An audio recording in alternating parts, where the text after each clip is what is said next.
Apa itu Tuhan? Apakah mungkin semua ini berawal dari Tuhan yang merasa bosan dengan segala kesempurnaan dan keagungannya, sehingga ia menciptakan permainan untuknya yang dinamakan kehidupan? Bayangkan jika memang semua ini hanyalah sebuah hiburan untuknya, atau mungkin dari awal sebenarnya memang tidak ada Tuhan. Jika memang Tuhan itu ada, lalu siapa yang menciptakan Tuhan? Untuk menjawab pertanyaan ini, mari kita mengkaji siapa itu Tuhan dari sudut pandang Islam. Karena yang bisa mendefinisikan Tuhan yang paling sempurna dan paling logis, menurut saya, adalah Islam.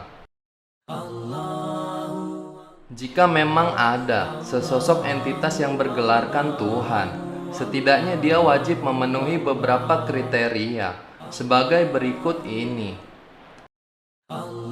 Oh iya, sebagai Tuhan, setidaknya ia harus benar-benar ada, keberadaannya ataupun berwujud, bagaimanapun wujud zatnya. Setidaknya dia adalah sebuah entitas. Jika tidak berwujud, maka gugurlah kriterianya sebagai Tuhan. Jika memang Tuhan benar adanya, keberadaannya seharusnya adalah sebuah awalan dari segalanya. Bahkan harus lebih awal daripada ruang dan waktu itu sendiri. Oh iya, jika ada keberadaan yang mendahului Tuhan, maka jelas entitas yang mendahului Tuhan adalah Tuhan yang sebenarnya. Sesosok Tuhan sudah sewajarnya memiliki keabadian, karena sebagai Tuhan seharusnya tidak akan terpengaruh oleh waktu.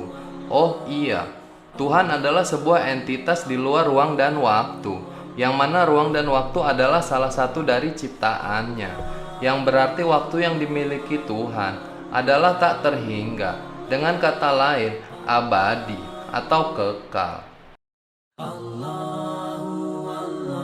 Sebagai Tuhan, ia haruslah berbeda dari segala ciptaannya, berbeda bentuk, sifat, kesempurnaan, kegiatan, dan sebagainya, berbeda dari manusia, hewan, binatang, planet, tumbuhan, binatang-binatang, bintang-bintang, meteor, asteroid, dan sebagainya.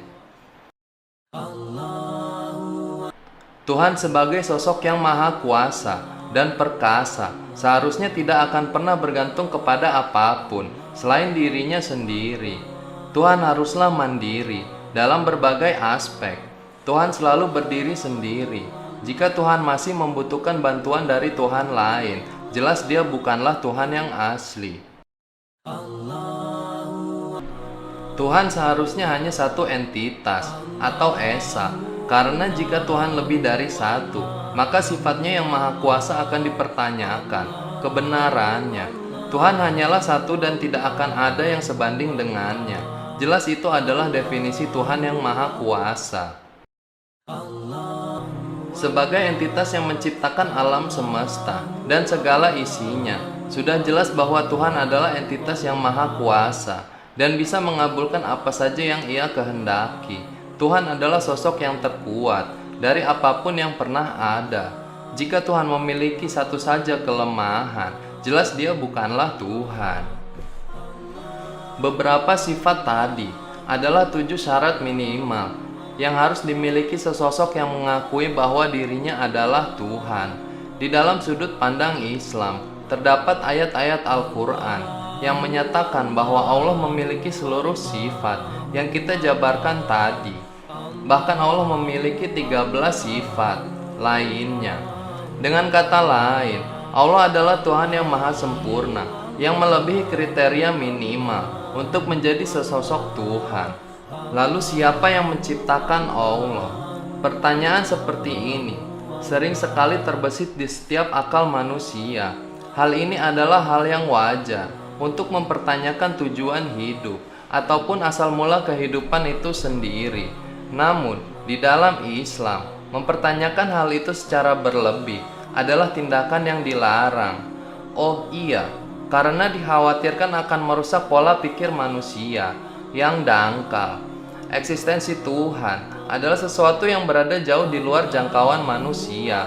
Material-material dan zat-zat yang membentuk Tuhan, wujud Tuhan, keberadaan Tuhan, rupa Tuhan, dan sebagainya adalah sebuah pengetahuan yang jauh di luar ruang dan waktu, yang tidak akan pernah dicapai oleh manusia manapun di dunia. Karena sesungguhnya jika ada kata-kata yang paling sempurna untuk menjabarkan Tuhan adalah tidak diketahui. Karena perbedaan yang amat besar antara makhluk dan Sang Pencipta, sudah sewajarnya jika definisi Tuhan tidak akan pernah ditaklukkan oleh ilmu manapun dan pengetahuan manapun, baik dari pengetahuan fisika atau sains ataupun ilmu agama, selain apa yang telah Tuhan firmankan sebagai pengetahuan langsung dari Tuhan itu sendiri.